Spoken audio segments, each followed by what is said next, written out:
भारत माता की, भारत माता की, भारत माता की। जय भवानी, जय भवानी।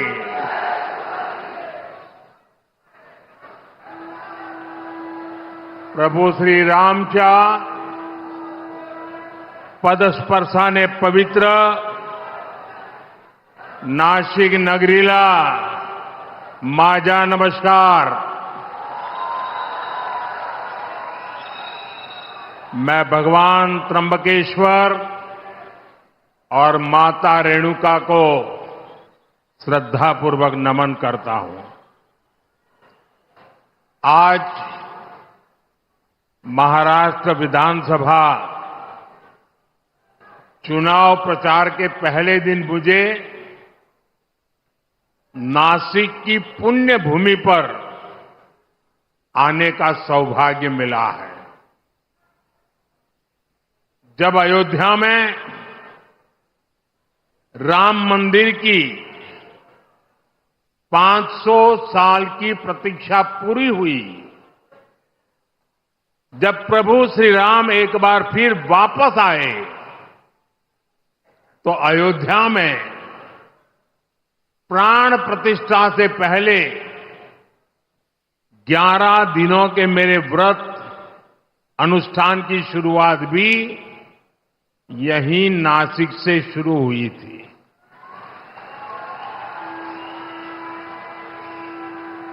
मुझे कालाराम मंदिर में सफाई और सेवा का अवसर भी मिला था। आज एक बार फिर मैं विकसित महाराष्ट्र के लिए, विकसित भारत के लिए नासिक का आशीर्वाद लेने के लिए आया हूं।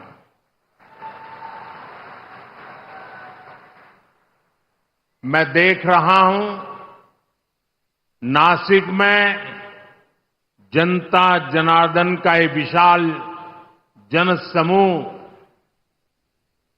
महाराष्ट्र का जन जन कह रहा है, भाजपा महायुती आहे तर गती आहे, महाराष्ट्राची प्रगती आहे। साथियों, आज महाराष्ट्र के प्रख्यात साहित्यकार और कला जगत के मजबूत स्तंभ रहे पू. ल. देशपांडे जी की जन्म जयंती है। मैं उनका पुण्य स्मरण करता हूं, उन्हें अपनी श्रद्धांजलि अर्पित करता हूं। साथियों, आज हमारा महाराष्ट्र विकास कर रहा है।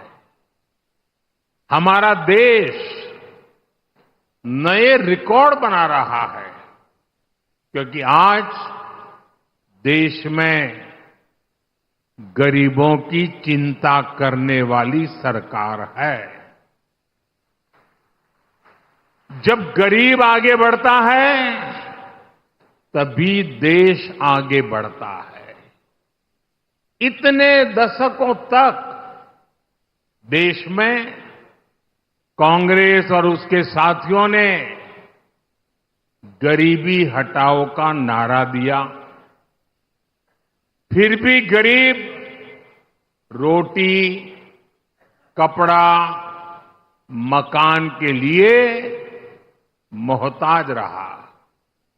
लेकिन अब केवल 10 वर्षों के भीतर भीतर देश के 25 करोड़ लोग गरीबी से बाहर आए हैं।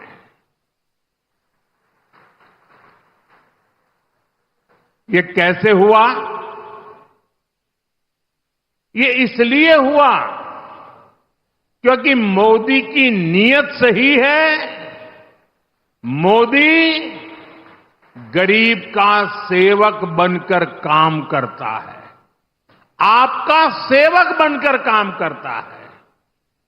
ये इसलिए हुआ क्योंकि गरीब के खिलाफ ये लड़ाई केवल मोदी ने नहीं, देश के गरीब ने भी लड़ी, आप सबने लड़ी।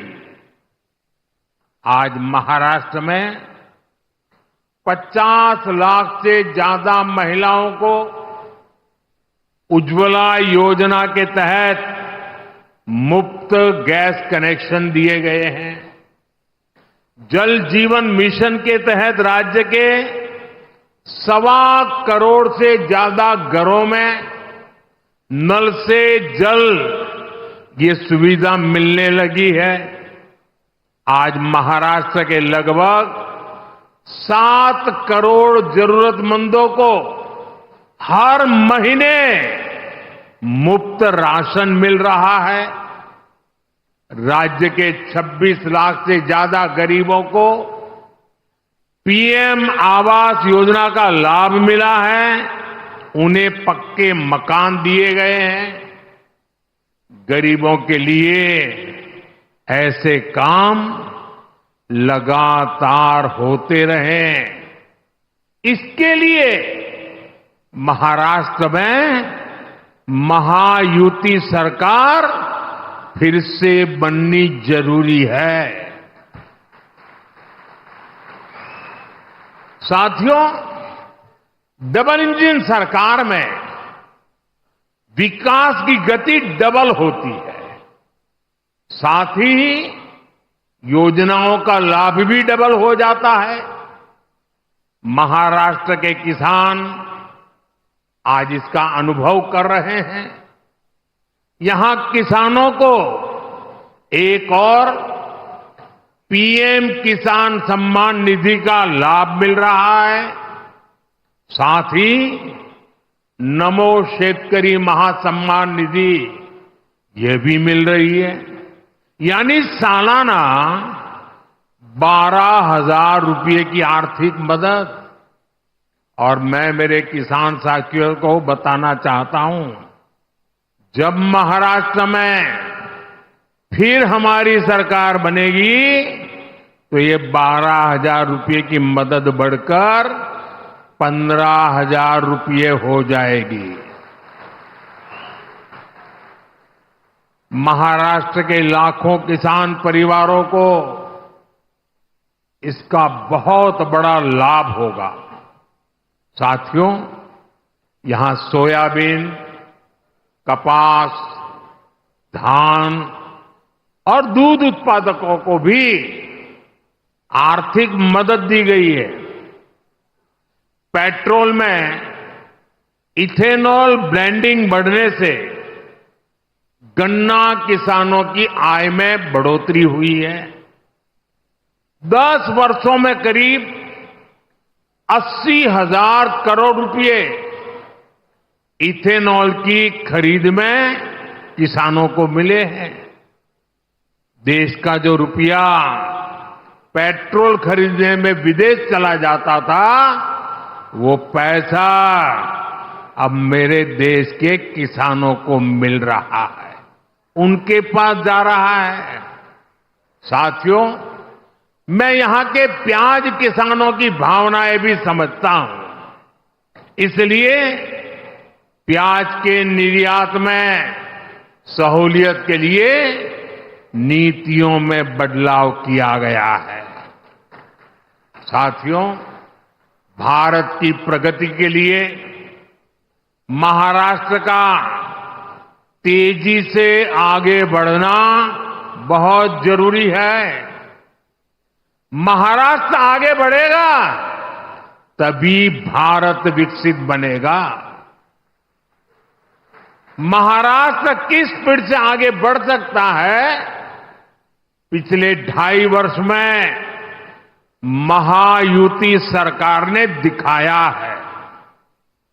आज देश में आधुनिक इंफ्रास्ट्रक्चर के प्रोजेक्ट्स में महाराष्ट्र बहुत आगे है। यहां हाईवेज और एक्सप्रेस वे बन रहे हैं। आधुनिक टेक्नोलॉजी से जुड़े क्षेत्रों में महाराष्ट्र में निवेश हो रहा है। लेकिन आप मुझे बताइए, अगर कोई सरकार ये काम रोक दे तो क्या महाराष्ट्र आगे बढ़ पाएगा? हाथ तो हिला रहे हो, मुंह से भी तो बोलो। क्या महाराष्ट्र आगे बढ़ पाएगा? महाराष्ट्र के युवाओं को क्या रोजगार के अवसर मिल पाएंगे? अगर ये काम रुके तो महाराष्ट्र काफी पीछे छूट जाएगा। कांग्रेस और उसके साथी यही चाहते हैं, उनका यही एजेंडा है। महाराष्ट्र में कोई भी बड़ा काम होता है, ये लोग उसका विरोध करने के लिए मैदान में आ जाते हैं। इन्होंने अटल सेतु का विरोध किया, इन्होंने वाटवन पोर्ट पर भी रोक लगाने की कोशिश की, इन्होंने मेट्रो परियोजनाओं को लटकाया। अघाड़ी वालों ने समृद्धि महामार्ग का काम ठप करने का प्रयास किया। पिछले 5 वर्षों में शुरुआती 2.5 साल महाअघाड़ी के महाभ्रष्टाचार और लटकाने अटकाने भटनाके के भेंट चढ़ गए हैं। इसलिए महाराष्ट्र के विकास की खातिर आपको अघाड़ी वालों को घुसने ही नहीं देना है, उनको सरकार से दूर रखना है। साथियों, महायुति सरकार के विकास के एजेंडे में नासिक का भी उतना ही महत्व मिल रहा है। आज आधुनिक इंफ्रास्ट्रक्चर नासिक की तस्वीर को बदल रहा है। आज यहां जो हाईवे बन रहे हैं, ट्रांसपोर्ट के साधन तैयार हो रहे हैं, उनका बहुत बड़ा फायदा 2026 के कुंभ में भी मिलने वाला है। नासिक का आईटी पार्क बड़ी संख्या में युवाओं के लिए रोजगार के अवसर तैयार करेगा। साथियों, आज हमारा नासिक डिफेंस सेक्टर में भारत की आत्मनिर्भरता का बहुत बड़ा केंद्र भी बन रहा है। नासिक में लड़ाकू विमान और सुरक्षा उपकरण नासिक में बनाए जा रहे हैं। आज नासिक के हर व्यक्ति को इस बात का गर्व भी है कि उनका ये नासिक, उनका ये शहर सशक्त भारत में इतनी अहम भूमिका निभा रहा है। लेकिन साथियों, दूसरी तरफ एक कांग्रेस और अघाड़ी वाले लोग भी है, ये देश को पीछे करने का, देश को कमजोर करने का कोई मौका नहीं छोड़ते। इन लोगों ने डिफेंस मैन्युफैक्चरिंग में देश को पीछे करने के लिए क्या कुछ नहीं किया।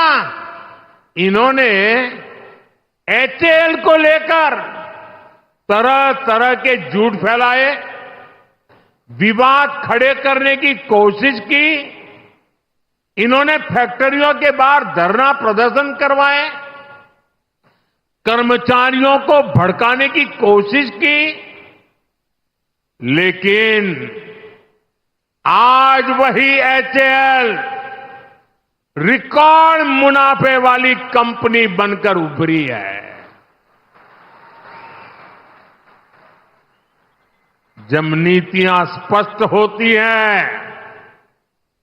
नीयत साफ होती है तो अच्छे परिणाम भी मेरे नासिक के भाई बहन देख रहे हैं।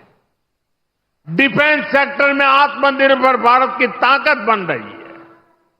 साथियों, कांग्रेस और इसके साथियों को न बाबा साहब आम्बेडकर के संविधान की परवाह है, न कोर्ट की और न ही देश की भावना की।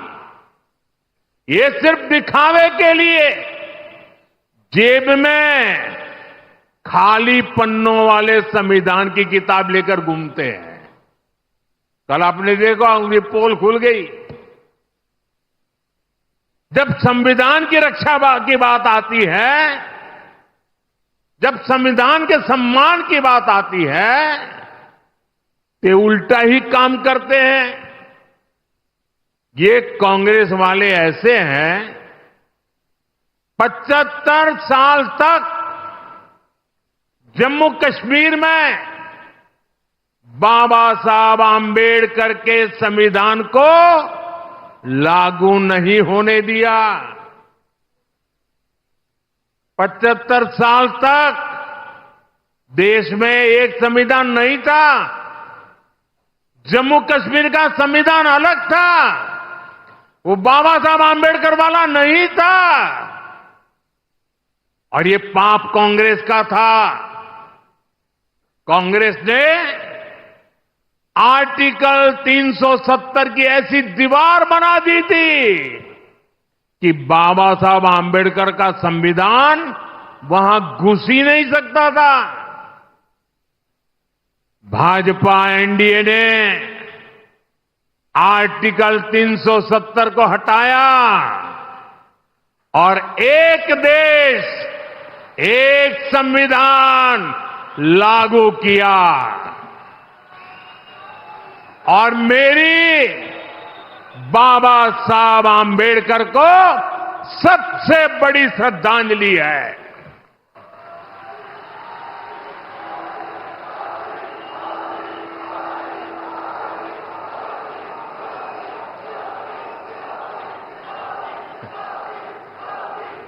जब भारत का संविधान जम्मू कश्मीर में लागू हुआ, पूरा देश झूम उठा था, नाच उठा था।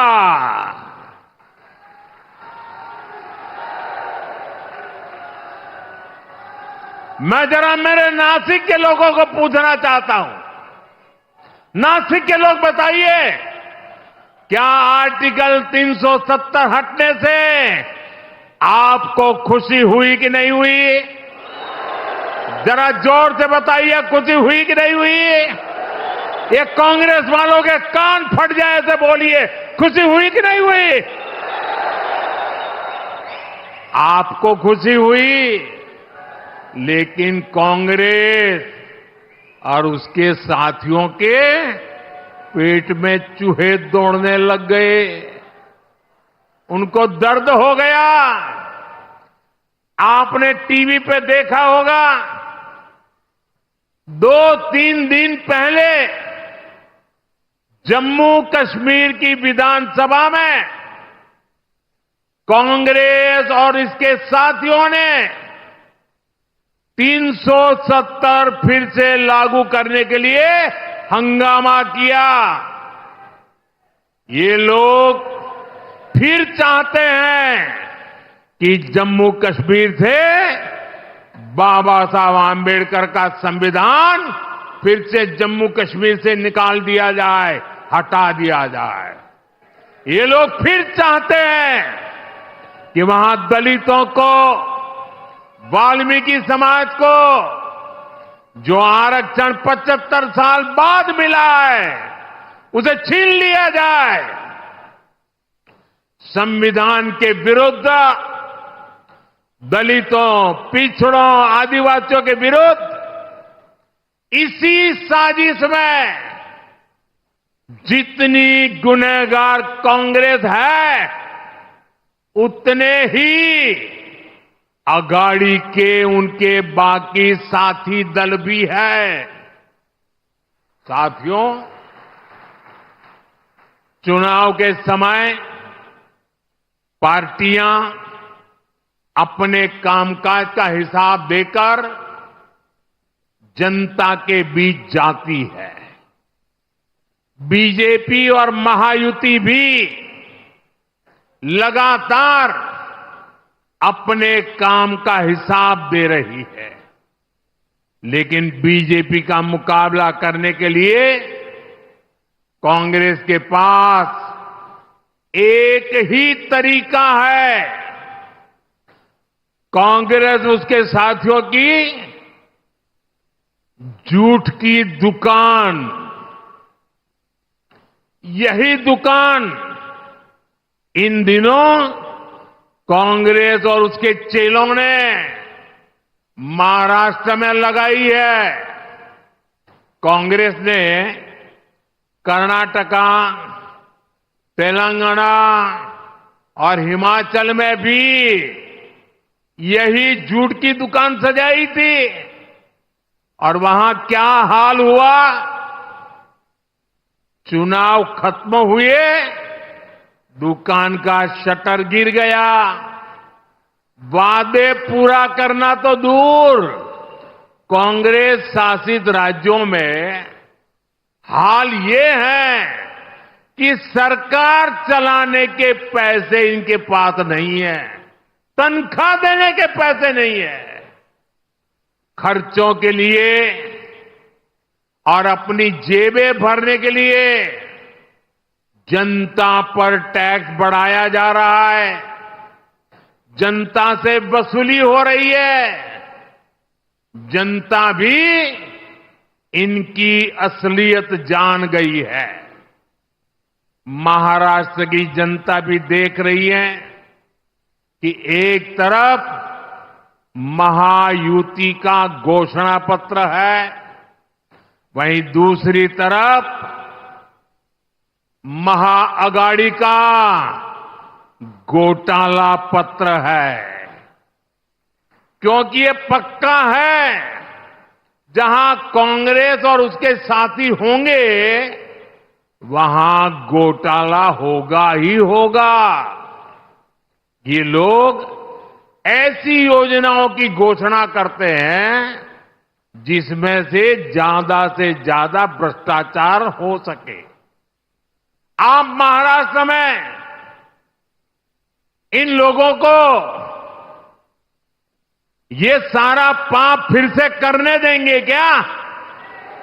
करने देंगे क्या?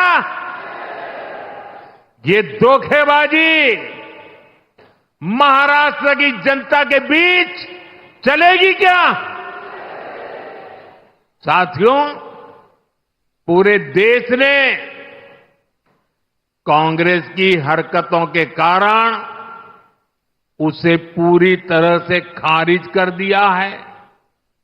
कांग्रेस अब ऑल इंडिया कांग्रेस नहीं बची। कांग्रेस अब परजीवी कांग्रेस बन चुकी है।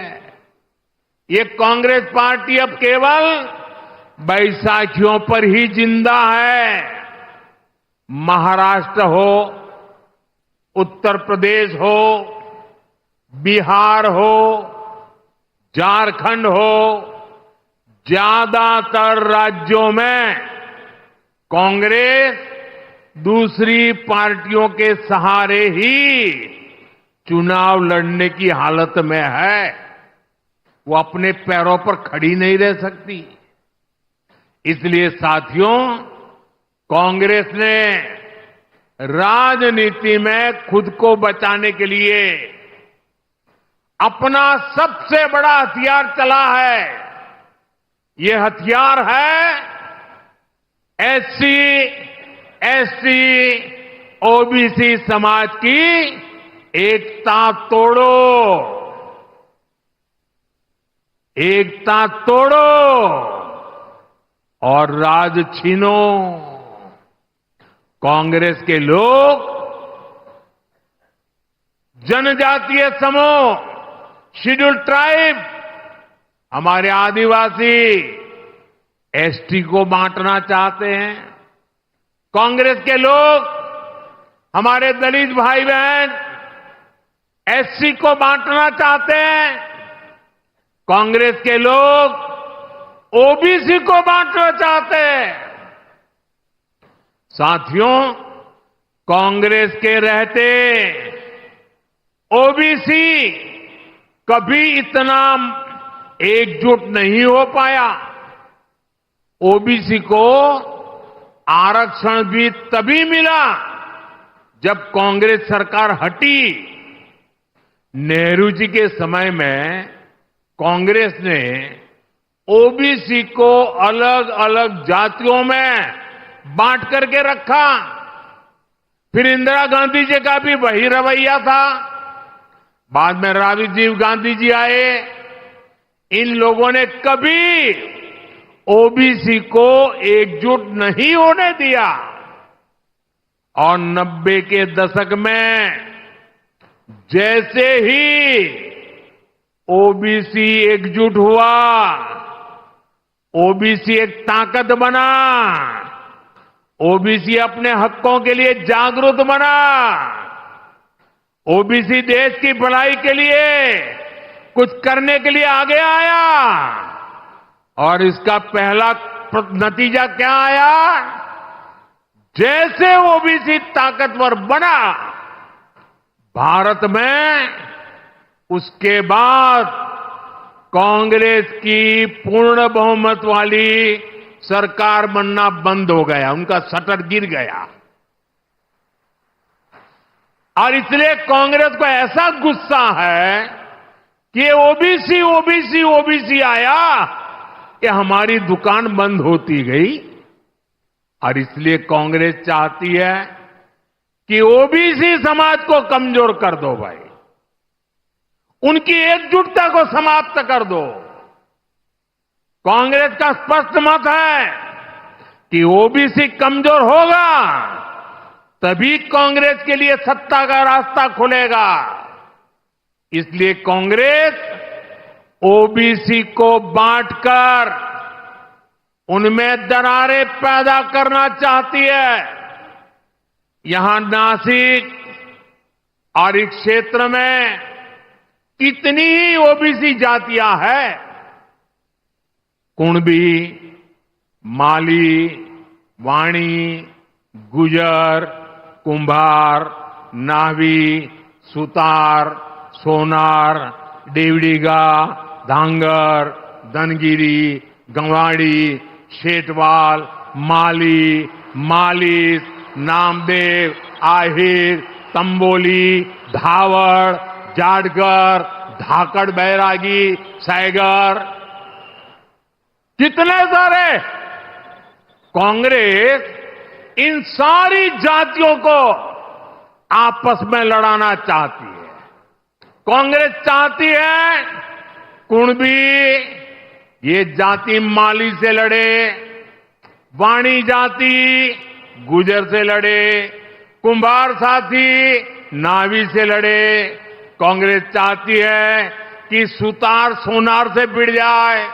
कांग्रेस ओबीसी के तौर पर आपको एकजुट नहीं होना देना चाहती। इसलिए वो चाहती है देवड़ीगा धांगर से लड़े, धनगरी गवांडी से टकराए, नामदेव आहिर से उलझे। कांग्रेस का इरादा है तंबोली धावड़ से झगड़ा करे, जाटगर सैगर से लड़ाई करे। आपकी एकजुटता को तबाह करने के लिए कांग्रेस मैदान में उतरी है। आपकी एकता से, आपकी मजबूती से कांग्रेस को सबसे ज्यादा तकलीफ है।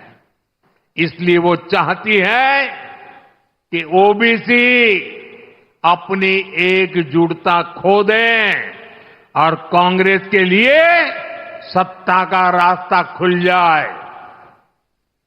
मैं आपसे पूछता हूं, जब ओबीसी अलग अलग जातियों में बटेंगे तो कमजोर होंगे कि नहीं होंगे? जरा पूरी ताकत से बताइए, कमजोर होंगे कि नहीं होंगे? आपकी ताकत घटेगी कि नहीं घटेगी? और इसलिए आपको याद रखना है, मेरा तो एक ही मंत्र है, हम एक है तो सेफ है, हम एक है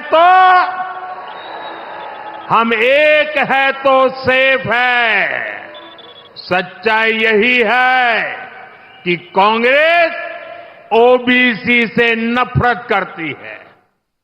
आज ओबीसी समाज का एक व्यक्ति लगातार 140 करोड़ देशवासियों के आशीर्वाद लेकर तीसरी बार देश का प्रधानमंत्री बना है।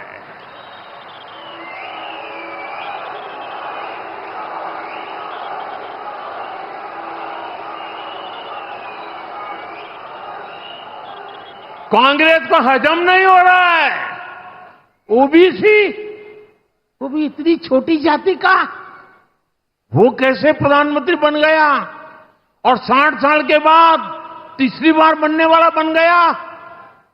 उनको नींद नहीं आ रही है और इसलिए गुस्सा ओबीसी समाज पे निकाल रहे हैं। साथियों, यहां हमें आशीर्वाद देने के लिए इतनी बड़ी संख्या में माताएं, बहनें, बेटियां आई है। आपको याद रखना है, ये महाआघाड़ी वाले महाराष्ट्र की महिलाओं के सबसे बड़े दुश्मन है। आप जानते हैं, आज पूरे देश में महाराष्ट्र की एक योजना की बहुत चर्चा हो रही है। हर एक की जुबान पे वो चर्चा है, माझी लाड़की बहन योजना, माझी लाड़की बहन योजना। हमारी बहन बेटियों को इस योजना का लाभ हो रहा है, लेकिन ये जो कांग्रेस और आघाड़ी वाले हैं, इन्हें इस योजना के लिए बहुत तकलीफ हो रही है। इस योजना को बंद कराने के लिए ये लोग कोर्ट तक चले गए हैं। भाई और बहनों, बीजेपी और महायुति महिलाओं के सम्मान और प्रगति के लिए समर्पित है।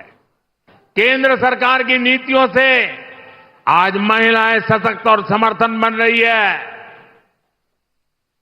हम 3 करोड़ बहनों को लखपति दीदी बना रहे हैं। महिलाएं आज ड्रोन दीदी बन रही है, देश की प्रगति में सक्रिय भूमिका निभा रही है। आज हम गरीबों को प्रधानमंत्री आवास दे रहे हैं, तो वो भी घर की महिलाओं के नाम पर दिए जा रहे हैं।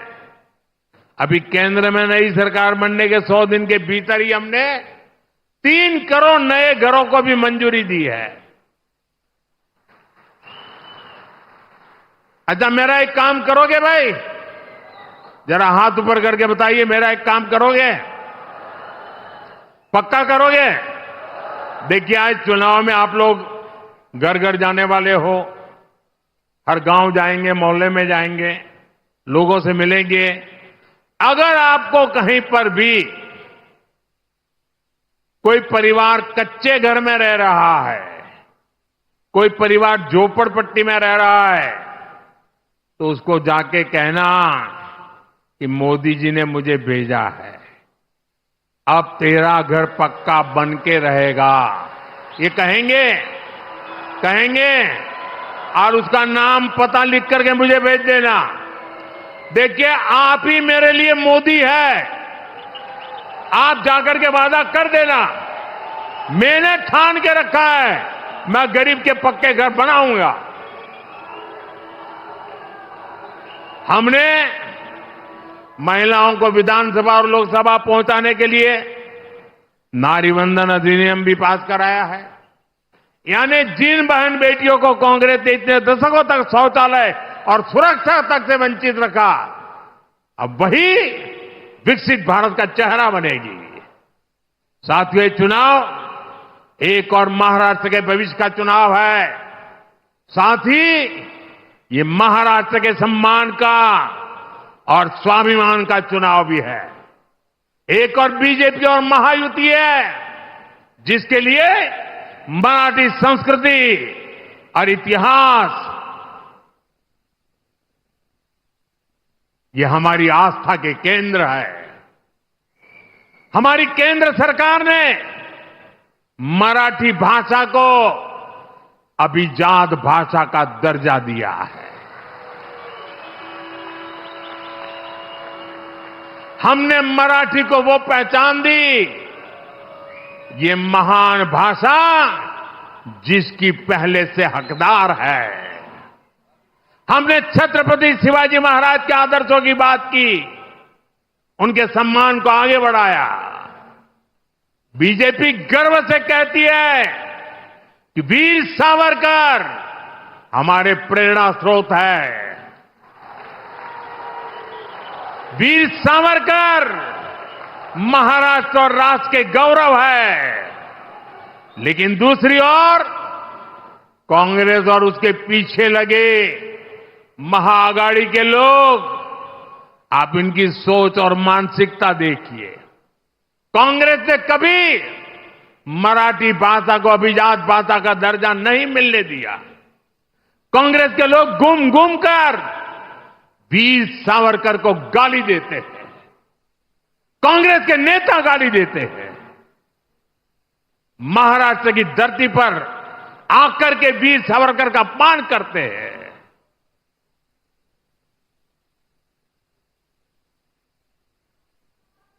और मैंने सुना है कि महाराष्ट्र के आघाड़ी के कुछ नेताओं ने कांग्रेस के युवराज को बिठाया, उसको कहा, भाई महाराष्ट्र में चुनाव जीतना है, तुम वीर सावरकर को अभी गाली देना कुछ दिन बंद करो। उसके मुंह पे ताला लगाया, गाली बोलना बंद करो। और ये देखिए आघाड़ी वाले, सबसे बड़ा दुर्भाग्य ये है कि सावरकर की विरासत का दम भरने वाले आज आघाड़ी में कांग्रेस के साथ खड़े हो गए हैं। मैं कांग्रेस के महाआघाड़ी वाले साथियों को चुनौती देता हूं। ये चुनौती मेरी महाआघाड़ी वालों को है। ये पार्टियां कांग्रेस के युवराज के मुंह से, कांग्रेस के नेताओं से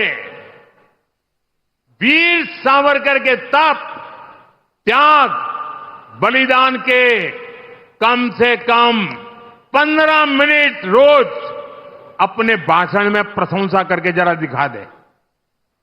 एक युवराज कभी भी वीर सावरकर की प्रशंसा करने की हिम्मत नहीं करेगा। वीर सावरकर की काले पानी के दिन काल कोठी में बताए उनका वो कठिनतम समय और देश की आजादी के लिए लिया हुआ प्राण। कांग्रेस सब कुछ खारिज करती है। महाआघाड़ी वाले दल कांग्रेस से वीर सावरकर के काले पानी वाले दिनों की जरा प्रशंसा करके दिखाए। आजादी की लड़ाई में वीर सावरकर ने कितने ही क्रांतिकारियों को प्रेरणा दी। महाआघाड़ी वाले दल कांग्रेस से ऐसे प्रेरणादायी वीर सावरकर की तारीफ करवाकर जरा दिखाए। साथियों, देश और महाराष्ट्र की राजनीति में बाला साहब ठाकरे का योगदान अतुलनीय है। लेकिन कांग्रेस के नेताओं के मुंह से बाला साहब की प्रशंसा भी उसके लिए एक शब्द नहीं निकलता है। मैं आघाड़ी में कांग्रेस के दोस्तों को यह भी चुनौती देता हूं, वो कांग्रेस के नेताओं से, युवराज के मुंह से बाला साहब ठाकरे की, उनकी विचारधारा की सार्वजनिक रूप से प्रशंसा करके दिखाएं।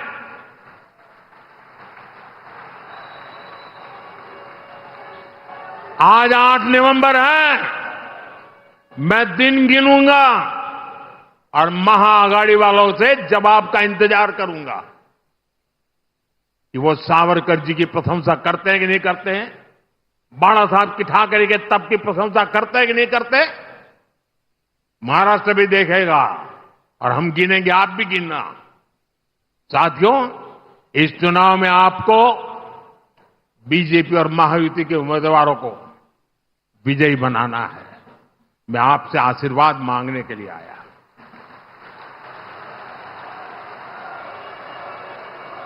मैं आपको विश्वास दिलाता हूं, महाराष्ट्र में आने वाली सरकार बड़े फैसलों के लिए काम करेगी। आप प्रभु श्री राम की तपोभूमि नासिक से हमारे चुनाव अभियान की शुरुआत श्री प्रभु श्री राम के आशीर्वाद से जरूर सफल होगी। हम सब मिलकर विकसित महाराष्ट्र का सपना पूरा करेंगे। आप आए, इसके लिए मैं एक बार फिर आप सभी का आभार प्रकट करता हूं। जो चुनाव लड़ रहे हैं, सभी उम्मीदवारों से मेरा आग्रह है कि आगे आ जाए। जो इस असेंबली का चुनाव लड़ रहे हैं, जरा साथी आगे आ जाए। जो चुनाव लड़ रहे हैं, आठवले जी, आपको तो मेरे साथ रहना है, वहां यहां वापस नहीं आना है। हाँ। अध्यक्ष जी, आप भी तो चुनाव लड़ रहे हो। हाँ। भाजन, रामदास आ जाइए।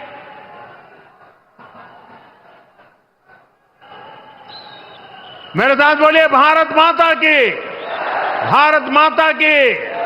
बहुत बहुत धन्यवाद।